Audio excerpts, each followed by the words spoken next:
Darshan only on nimbus news. नमस्कार मित्रों, मैं आशीष श्रीवास्तव अपने सहयोगी अभिजीत तिवारी के साथ, और आप देख रहे हैं लाइव न्यूज़ अभी तक। लाइव न्यूज़ अभी तक में हम लोग जो लेके आए हुए हैं पहला एपिसोड, ये है धर्म दर्शन।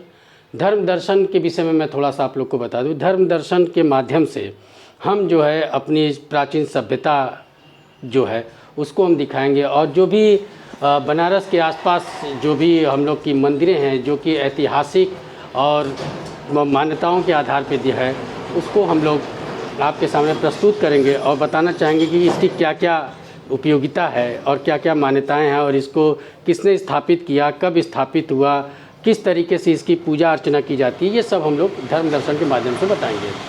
सबसे पहले हम लोग धर्म दर्शन में उठाते हैं काशी।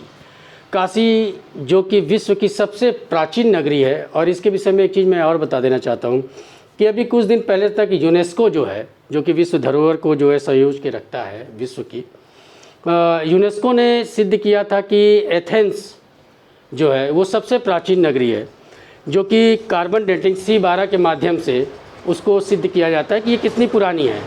तो एथेंस को तो C12 के माध्यम से प्रमाणित कर दिया गया कि ये इतने साल पुरानी है, लेकिन जब काशी की चीज़ों को जब कार्बन डेटिंग C12 के माध्यम से जब टेस्ट किया जाने लगा, तो एक सीमा होती है C12 की कार्बन डेटिंग की, उसके बाद की पहले की चीज़ें वो नहीं बता पाता। तो काशी में जब उन्होंने C12 की जब टेस्टिंग की, तो काशी एक सीमा के आने के बाद उसकी और कितनी प्राचीन है उसको नहीं बता पाया। तो यहाँ हम ये बताना चाहेंगे कि दुनिया की सबसे प्राचीन नगरी जो है वो है काशी, और इसको हम कई नामों से जानते हैं, बनारस, वाराणसी, और भी हमारे महाभारत काल में जो कि लिखा हुआ है उसमें कुछ और नाम में भी प्राचीन भी ये दिया गया है, रामायण में किसी और भी नाम से दिया गया है। लेकिन ओवरऑल अगर हम लोग सब लोग देखें मिला के, तो ये काशी जो है वो सबसे प्राचीन नगरी है, और ये महादेव की नगरी है। कहते हैं कि काशी में ही भगवान शिव, महादेव, शंभु जो है यहीं पे विराजमान होते हैं, और काशी जो है वो भगवान शिव के त्रिशूल पे बसी हुई है। बस यही चीज़ हम बताना चाहते हैं कि भगवान शिव की जो त्रिशूल है वो कहाँ पे है, और वहाँ पे जो है तो किस तरीके से वहाँ पे पूजा अर्चना होती है, जो कि अभी बहुत फेमस नहीं हो पाया है वो जगह। वो वाराणसी स्टेशन से लगभग 15 किलोमीटर दक्षिण दिशा में चलने पर हमको मिलता है सूर्यटंकेश्वर मंदिर। बगल में जो माता गंगा है, यहीं पर माता गंगा जो है उत्तरायण होके जो है दशाश्वमेध घाट की तरफ जाती हैं, जहाँ पे हम लोग माँ गंगा का स्नान करते हैं।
अब शूलटंकेश्वर मंदिर के जो हम लोग पहुँचे हुए हैं यहाँ पे, अब हमारे साथ जो है सृजन फाउंडेशन के और सृजन सामाजिक संस्था के अनिल कुमार सिंह जी हैं।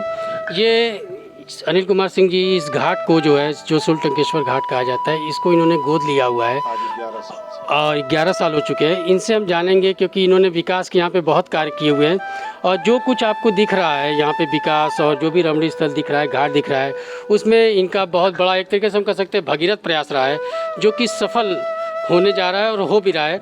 और इन्होंने कमिश्नर साहब से भी एक परमिशन प्राप्त करवा लिया है, जो कि यहाँ पे अब गंगा दशाश्वमेध घाट की तरह यहाँ पे भी अब आरती होगी। तो हम अनिल कुमार जी से आग्रह करेंगे कि ये हमारे सवालों को जवाब दें और हमारे दर्शकों को धर्म दर्शन प्रोग्राम के तहत यहाँ की आस्था के विषय में बताएं। सबसे पहले सर, लाइव न्यूज़ अभी तक के आपका हार्दिक अभिनंदन, स्वागत करता है। धन्यवाद लाइव न्यूज़ को हमारे तरफ से और यहाँ के संस्था के सभी सदस्यों के तरफ से। ये शूलटंकेश्वर महादेव स्थान जो है, ये वेदों में वर्णित है। इसका शिव पुराण में विशेष महत्व बताया गया है। सबसे पहले यहाँ पे एक मध्यमेश्वर ऋषि हुआ करते थे माँ गंगा के आने के पहले। और ऋषि जी जब तपस्या किए, उस समय तपस्या के बाद माँ गंगा यहाँ आई, और गंगा जब यहाँ आई तो उनका रूप देख करके लगा कि पूरा काशी तो डूब जाएगा इधर से। तो उन्होंने भगवान शिव से तपस्या किया और तपस्या के बाद भगवान शिव ने अपना त्रिशूल यहाँ फेंका। त्रिशूल फेंकने के बाद तब गंगा यहाँ से उत्तर वाहिनी हुई। त्रिशूल फेंकने के बाद जब माँ गंगा को तकलीफ हुई, उन्होंने पूछा कि, उन्होंने कहा आप काशी जाइए, सबको मोक्ष दीजिए, तो आपने फिर ये क्या किया?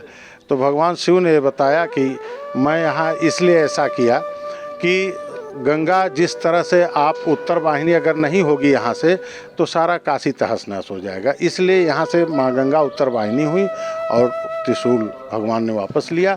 तो इस मध्यमेश्वर महादेव जी के ऋषि के घाट को शूलटंकेश्वर महादेव तभी से नाम पड़ गया और इसका नाम आज शूलटंकेश्वर महादेव है। अनिल सर, एक सवाल जो कि जहन में सहस आ जाता है और जनता के भी मन में आ जाएगा कि जब इतनी प्राचीन चीज़ें हैं और जब कि कहते हैं कि काशी की निर्माण यहीं से हुई है, जो भी ऐसा कुछ मान्यताएं हैं, तो अभी तक ये इतना छुपा हुआ क्यों था? और विश्वनाथ मंदिर या यूँ कहिए कि मान्यताओं के आधार पे, ऐसा नहीं है कि वो सिटी में है इसलिए बहुत फेमस हुआ गदोलिया में और ये थोड़ा सा आउटर में है, क्योंकि धर्म तो कहीं भी खींच के ले जा सकता है, आस्था और वो जो चीज़ें होती है। तो ये अभी तक इतना मतलब प्रसिद्धि हासिल क्यों नहीं कर पाया? ऐसा है कि यहाँ एक तो शहर के एक तरफ दक्षिणी कोने पे पड़ता है, दक्षिण भाग में शूलटंकेश्वर महादेव, और ये मेन जो भगवान शिव का माना जाता है, उनका ज्योतिर्लिंग, वो मेन तो वही है भगवान शिव। उनके 4 सहायक शिवलिंग यहाँ है।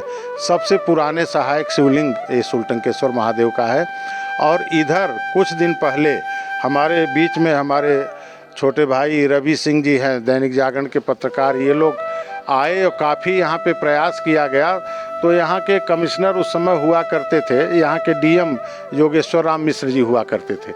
योगेश्वर राम मिश्र जी यहाँ पे पर्यटन से काफ़ी पैसा दिए और उनसे रिक्वेस्ट किया गया, उनसे हमने यहाँ पे झाड़ू भी लगवाया था और उनसे गंगा जी के कीचड़ को भी उनके सर पे मैंने रखवाया। मैंने कहा सर, यदि आप अपने सर पे कीचड़ रखेंगे तो यहाँ जनता भी रखेगी और इसको साफ़ करेगी। शहर से उन्होंने स्वीकार किया, वो एक उसके उदाहरण के तौर पे था और उसके बाद से यहाँ साफ़ सफाई हो गया। आज 11 साल से लगातार हम लोग हर 15 दिन पे यहाँ स्वच्छता अभियान चलाते हैं, कूड़े कचरे का ढेर उठाते हैं, लोगों को जागरूक करते हैं कि माँ गंगा में तेल साबुन भी मत लगाओ, यहाँ गंगा जी को गंदी मत करो। यहाँ पे एक्सीडेंट होता है तो यहाँ के लोगों ने विशेष रूप से रवि पांडे जी ने उन्होंने कहा कि यहाँ पे कुछ होना चाहिए। स्वच्छता का एक मूल आधार तो ये है कि यहाँ के जितने लोकल लोग हैं, सब लोग आज भी यहाँ पे आते हैं, स्नान करते हैं, भगवान शिव का दर्शन करते हैं, यहीं से माँ गंगा का पानी वहाँ चढ़ाते हैं। माँ गंगा का पानी देखिए यहाँ कितना स्वच्छ है, सामने उदाहरण है, एकदम स्वच्छ पानी है। यहाँ पे सरकार की निगाह बाई है और इस करने के लिए हम लोग आप पत्रकार बंधुओं को, आपके लाइव न्यूज़ चैनल को और इनको रवि पांडे जी को, इन लोगों को बुलाया है कि इस चीज़ों को आप लोग हाईलाइट करिए और सरकार की निगाह में जाए, ये पर्यटक स्थल बने। क्योंकि जो भी पर्यटक एक बार यहाँ आ जाते हैं, यहाँ प्राकृतिक दृश्य देखकर इतने लुभावने हो जाते हैं कि बार बार यहाँ पे आने लगते हैं और बार बार यहाँ आने का मतलब एक ये हब बन जाएगा, एक अच्छा केंद्र बन जाएगा। जैसे हमारा कैथी मार्कंडे महादेव बना है, उससे कम नहीं होगा, उससे ज़्यादा ही होगा। यहाँ की रोड सुन रहे हैं कि पर्यटक स्थल ने 60 फीट दे दिया, 60 फीट चौड़ी रोड हो जाएगी। यहाँ जगह जगह पे छोटे छोटे रिसॉर्ट रुकने की जगह होंगे और इसको डेवलप करने के लिए गवर्नमेंट पैसे भी देगी। अभी हमारे माननीय प्रधानमंत्री जी का भी सुल्तानकेश्वर महादेव पे काफ़ी निगाह आ गया है और यहाँ पे डेवलपमेंट अब होगा। हमारे साथ दैनिक जागरण के पत्रकार जो है रवि कुमार सिंह जी भी हैं, रवि पांडे जी भी हैं। तो रवि पांडे जी से भी हम 2-3 सवाल करेंगे। रवि सर, ये जो भी आपने 11 साल आपने यहाँ पे दिया, अभी चल भी रहा है, ये कंटिन्यू है ये, तो बीच बीच में क्या क्या समस्याएं हैं, प्रशासनिक समस्याएं, और उसको कहाँ कहाँ किससे मिल के आपने दूर किया? हम लोगों ने अपने अखबार के स्तर से जो है यहाँ की जो मेन समस्याएं हैं उसको हाईलाइट किया है। खासकर जैसे रास्ते वगैरह का समस्या था तो उसको हम लोगों ने लिखा है। इसके पूर्व में जो विधायक रहे हैं सुरेंद्र सिंह जी, उन्होंने भी इसकी पहल की है पर्यटन के स्तर से। तो और ख़ासकर ये बहुत ही महत्व है यहाँ सुल्तानकेश्वर का। यहीं से गंगा जो है यहाँ उत्तर वाहिनी हुई हैं और भगवान शिव ने अपना त्रिशूल यहीं गाड़ा था, जिसके कारण उनका वेग कम हुआ और यहाँ से गंगा फिर आगे गई हैं। और ये मान्यता है कि आगे भी जो है जो जलीय जीव वगैरह से भी वो होता है। तो एक महत्व तो है ही, उसके साथ यहाँ के आसपास गांव के अलावा शहर के लोगों का भी एक आस्था का केंद्र है। और शिवरात्रि और सावन के समय में यहाँ लाखों की तादाद में लोग जी, सावन में मैं आया था, वो हंसराज विश्वकर्मा जी के साथ मैं आया था, जिलाध्यक्ष जी।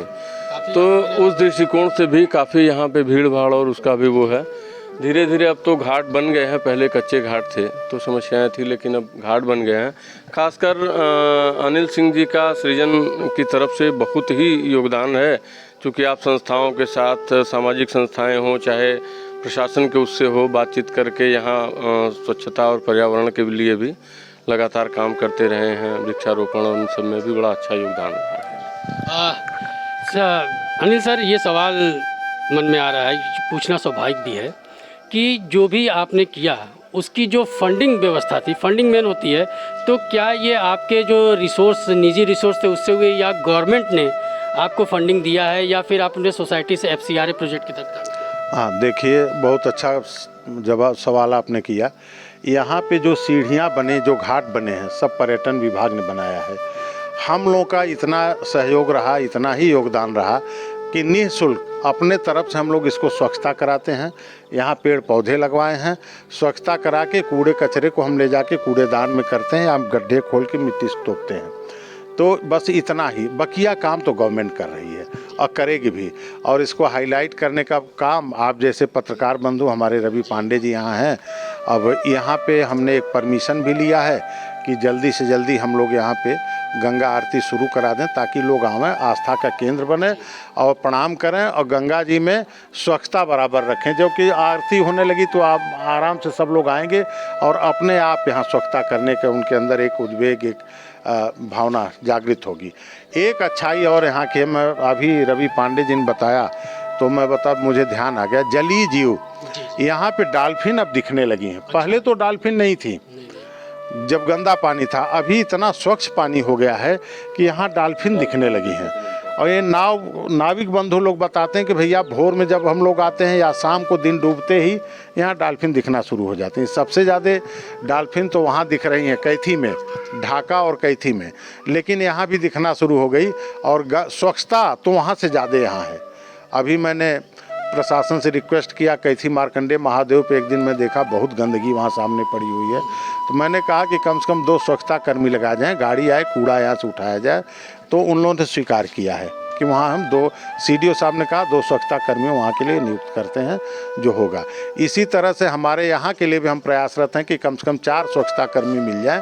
नहीं मिलेंगे तो हम सभी स्वच्छता कर्मी हैं, सब लोग मिल करके करेंगे। हम लोग किसी से फंड नहीं लेते और किसी का जो अभी आपने बताया है किसी FCRA भी नहीं लेते हैं, स्वतः अपने से करते हैं। और गंगा आरती जो शुरू होने जा रही है, यहाँ के लिए एक कमेटी बनाई जा रही है, जिस कमेटी में हमारे पत्रकार बंधु भी हैं, यहाँ के पुजारी गिरी जी हैं, सारे लोगों को जोड़ के लोकल लोग बनाएंगे। थोड़े थोड़े कंट्रीब्यूशन से यहाँ गंगा आरती भी चलेगी, स्वच्छता भी चलेगा, यहाँ का दृश्य भी मनोरम और सुंदर रहेगा।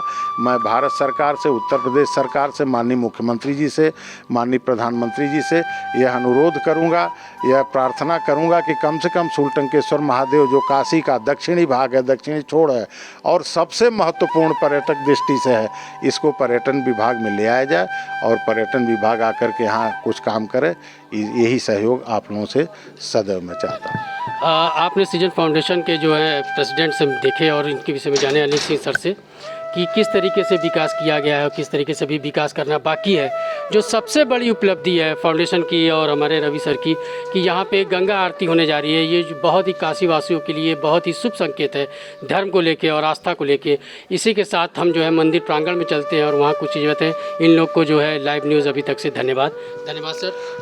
बहुत बहुत थैंक यू आपके इस नेक सलाह के लिए और नेक चीज़ें दिखाने के लिए। जो वास्तविकता यहाँ गंगा जल देख लीजिए और हमारे काशी में वहाँ भी हम लोग मेहनत कर रहे हैं। 84 घाटों को 7 बार हम लोग स्वच्छ करा चुके। अब 12 तारीख को स्वामी विवेकानंद जन्मदिन पे नमो घाट पे हम जितने हमारे साथ सहयोगी रहे हैं सबको हम लोग सम्मानित करेंगे। आप लोगों से अनुरोध करूँगा, आप लोग सभी जी बिल्कुल आएंगे सर। और हम लोग की मुलाकात अब 12 तारीख को होगी स्वामी विवेकानंद जयंती पे वहाँ।